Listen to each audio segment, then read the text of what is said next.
I want to welcome everybody with us here today, and I especially want to welcome the Vice President of the United States, Mike Pence. Thank you, Mr. Vice President, for being here today. Thank you, Governor. I'd like to just start by kind of peeling back the curtain a tiny bit and explaining the way that Mike Pence has been working with the governors across the United States. So we have this weekly phone call that will include the Vice President as well as Dr. Birx, but in addition to that, probably at least once a week, I'll have the opportunity to visit with the Vice President about challenges or issues that may be occurring in the state of Texas.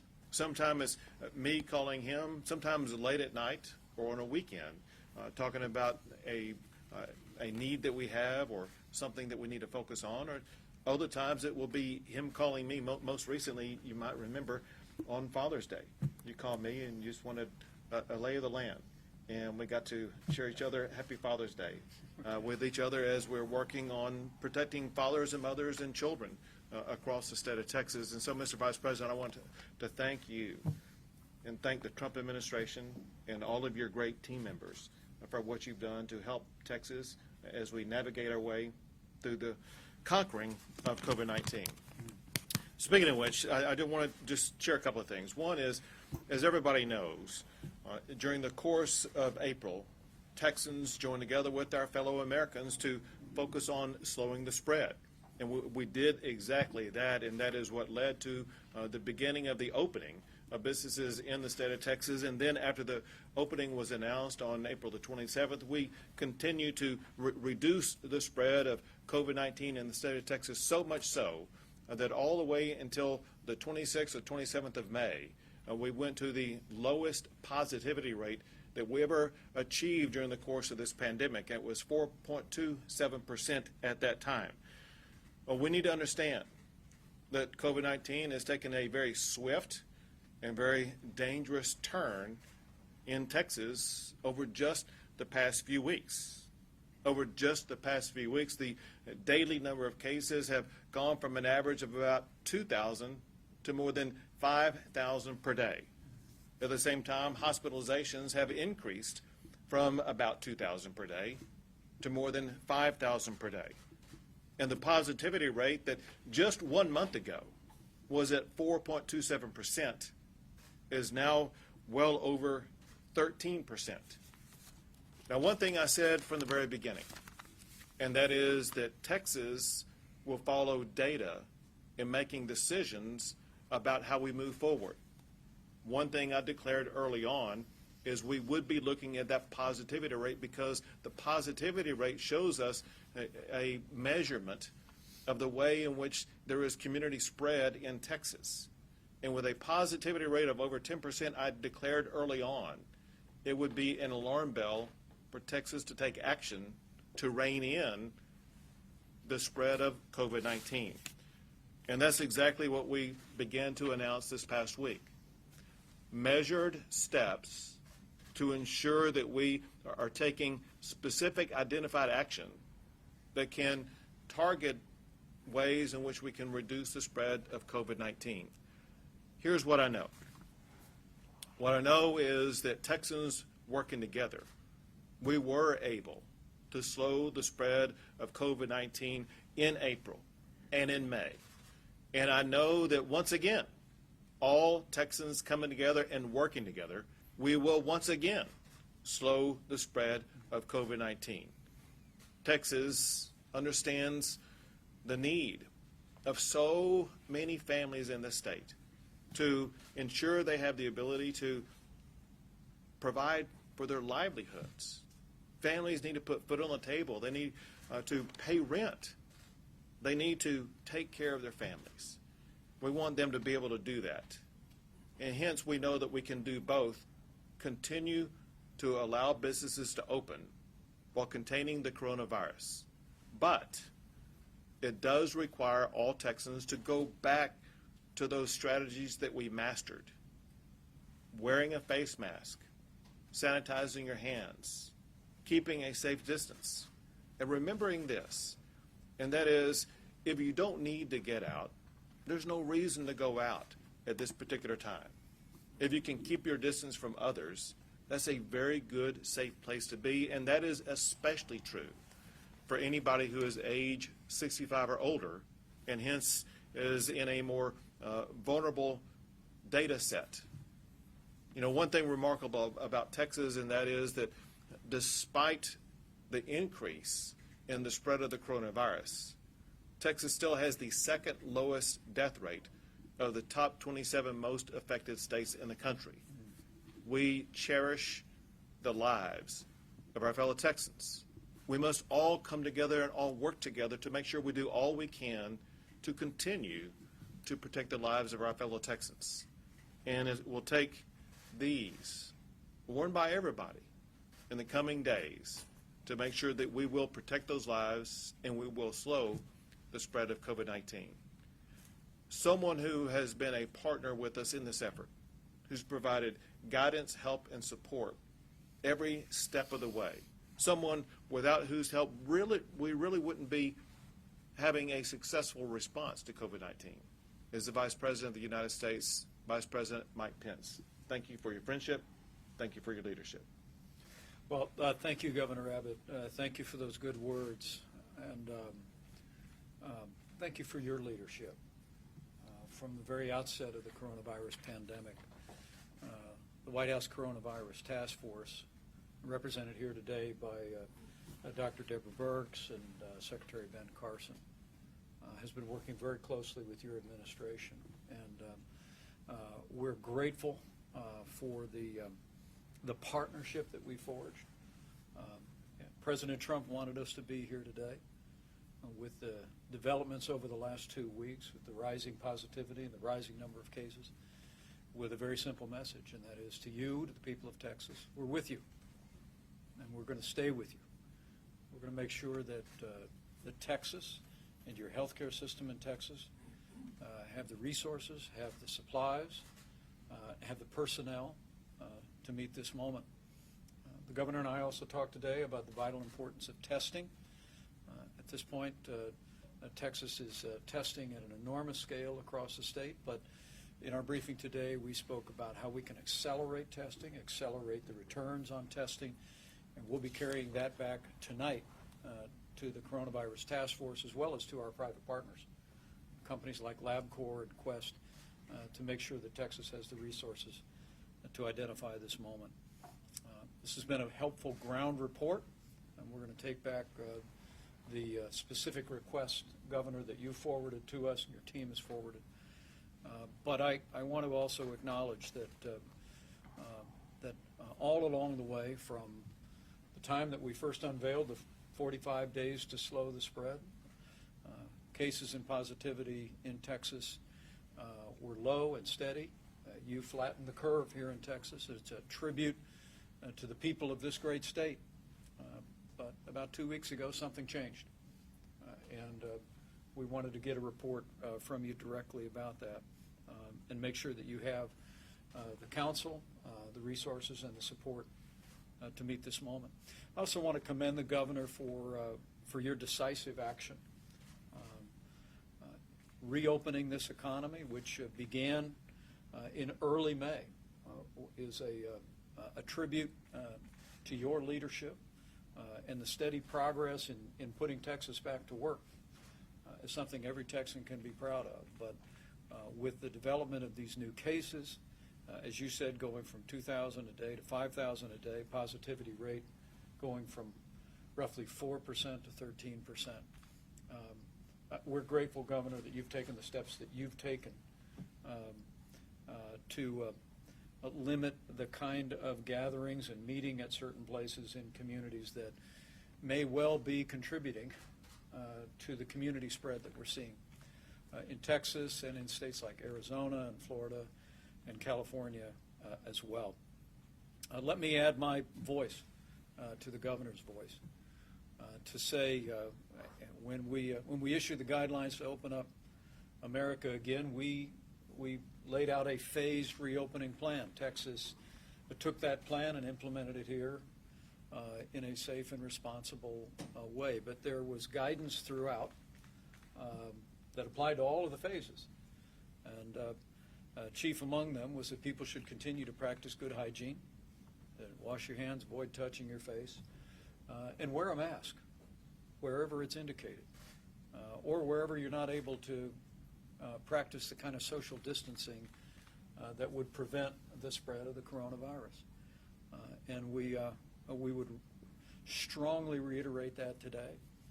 I know that roughly half the state is under local ordinances. Strongly recommend if your local officials in consultation with the state are directing you to wear a mask, we encourage everyone to wear a mask in the affected areas. And where you can't maintain social distancing, wearing a mask is just a good idea. And it will, we know from experience, will slow the spread of the coronavirus. Another aspect of this that we've observed, and Dr. Birx, I'll turn it over to her in a second, is that we are seeing in Texas and in Florida and other affected states a significant number of younger Americans that have contracted COVID.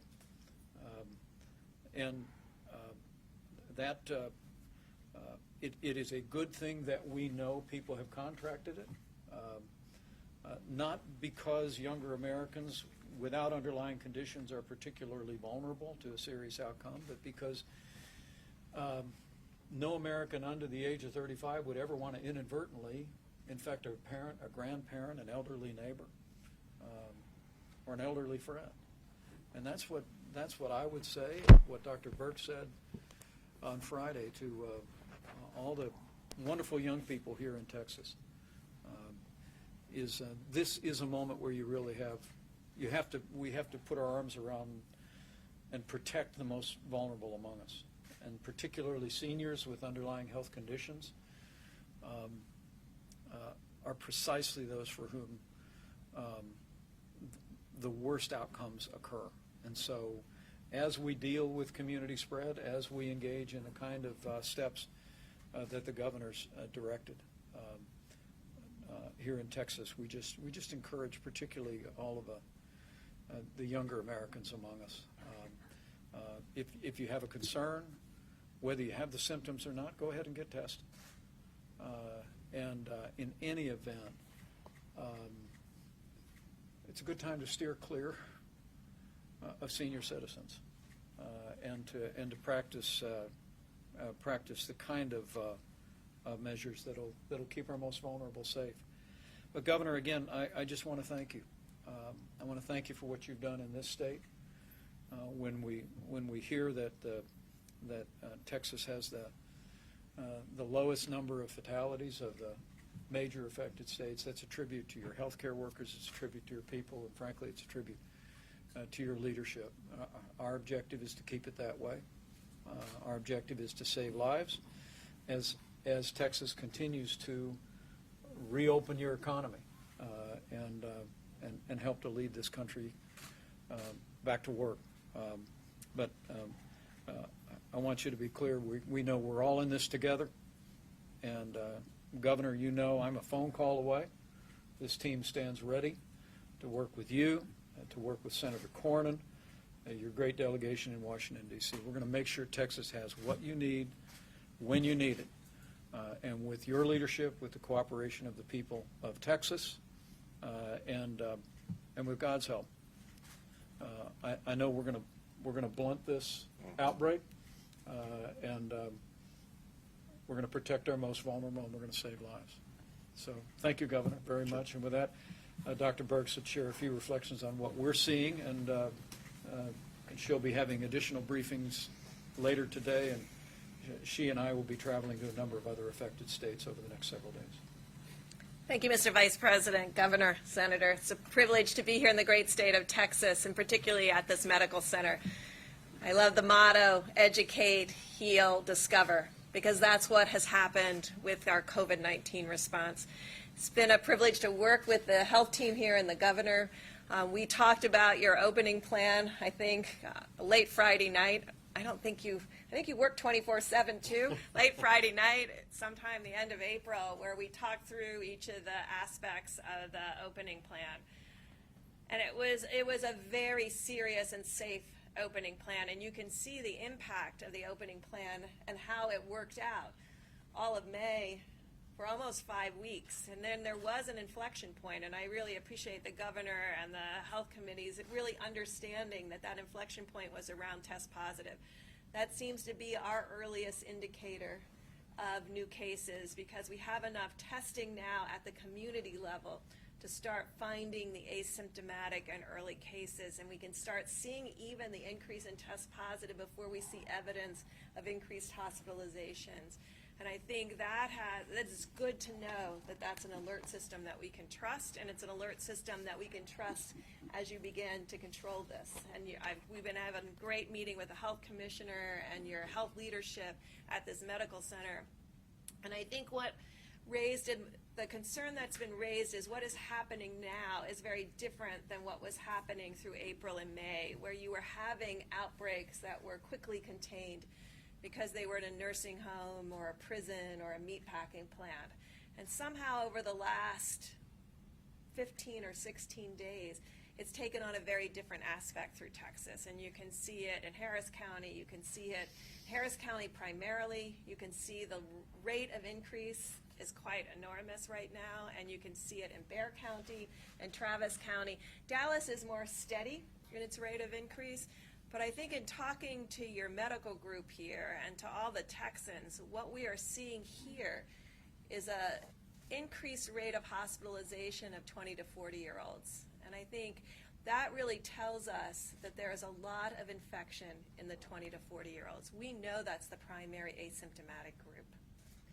But what it tells us in that asymptomatic spread, it's hitting those vulnerable 20 to 40-year-olds that have issues with comorbidities, maybe a little obesity, a little type 2 diabetes.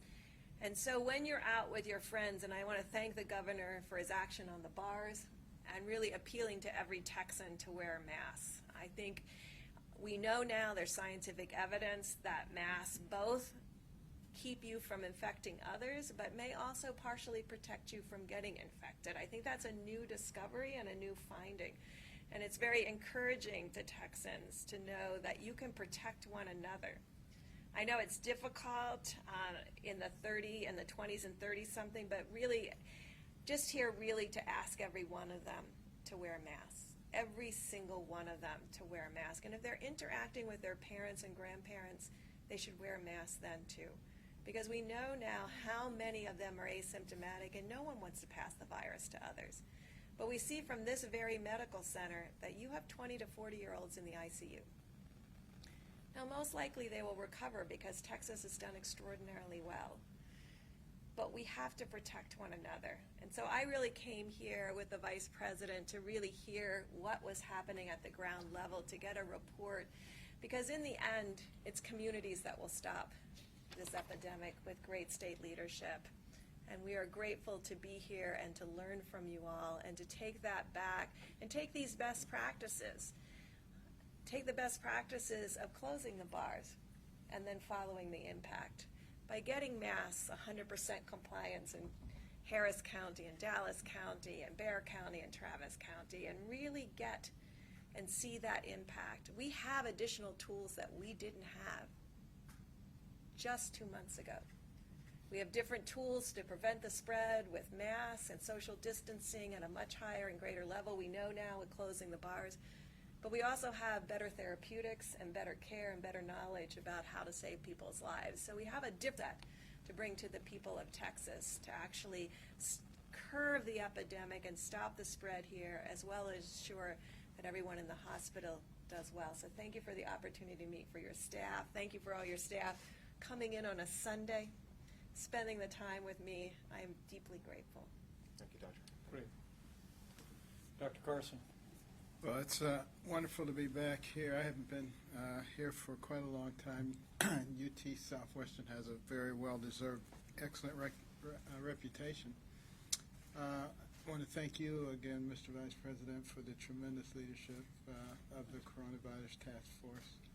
It's made a tremendous difference. It's wonderful working with governors like you, Governor Abbott, who actually pay attention to data and who are willing to be flexible for the sake of the people. It makes a big difference, because some people just get into their lane and they stay there no matter what's going on. And Dr. Birx is the only person that I know who works longer and harder than the president, doesn't sleep. So we appreciate that hard work for all the people on the task force. And as a congressional representative, Senator Cornyn, appreciate tremendous contributions there as well. You know, it's we've learned an enormous amount about this virus and about this disease over the last few months. And, you know, it is an evolving process. We're learning more each day. And the important thing is that we've learned a lot about how it spreads. I don't think there are very many adults in this country who don't know about the hand-washing techniques that should be employed, about the masking, about the social distancing. The problem is people aren't doing it. And, you know, this is actually within the hands of the citizens of this country. We get to determine how long this thing is going to plague us. It's sort of like a battery, a rechargeable battery. Every time it can infect somebody, it gets new life. But, you know, if you do the right thing and it's not infecting a lot of people, it kind of dies down. So we get a chance to really affect that the way we want to. And we want freedom, you know, particularly in Texas. But, you know, you have to look at the long-term freedom. And, you know, if we beat this thing back now, we get a lot more freedom in the long run. So I think we're on the way. We just need to disseminate that information, everybody in their sphere of influence, and to be the example themselves. Thank you, Don. Senator Van Wart. Well, let me first start, Mr. Vice President, by saying thank you for being here, you and Dr. Birx and Dr. Carson. I think this is very reassuring to the 29 million people who call Texas home, because there's a lot of uncertainty, a lot of misinformation, a lot of fear. And I think just as as a number of you said, dealing with the facts and data, we can reassure the people of Texas that we'll get through this, and we'll get through this together. So, Governor, let me just say how proud I am of the great job you and your team have done. And I've known you long enough to know that you don't make rash or emotional decisions. You do it based on the facts. And this is, as we were discussing a little bit earlier, sort of like trying to design and build an airplane while you're flying it. Because things that we thought were true proved not to be so. Things we didn't know, we now know. And so that's, I think it's a big deal that you're here, Mr. Vice President. It demonstrates a commitment that you and President Trump and the entire administration are making to the people of Texas and the people of our country. But in closing, let me just say there are a couple of things I heard today that really that stand out. One is when you turned to Governor Abbott and you said, whatever you need, whatever you need. So there's not going to be lack of resources available to kill this virus and to get life back to whatever the new normal is. And I think Dr. Carson must have some Texan in his roots, because I heard him this morning say, we will dominate this virus, not let it dominate us. Mm-hmm.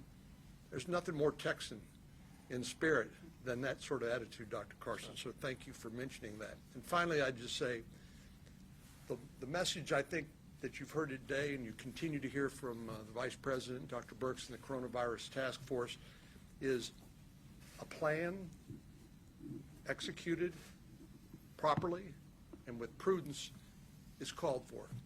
Panic is not called for. And so that's what I see happening here across the state and across the country. We will dominate the virus, Dr. Carson, and it will not dominate us. Thank you.